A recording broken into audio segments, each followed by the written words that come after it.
This is going to be a video tutorial on how to locate your saved jobs on Indeed. I will be using a desktop PC for this. Let me jump over to my browser here.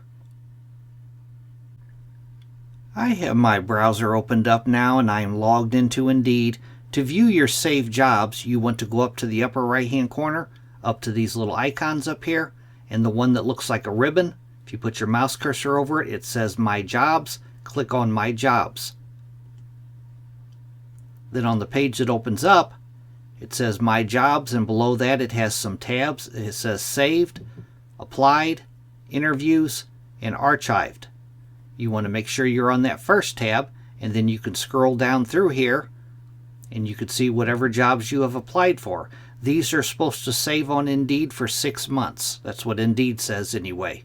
Any jobs that you have saved, it should be there for 6 months. But that is how you view your saved jobs on Indeed. Thanks for watching.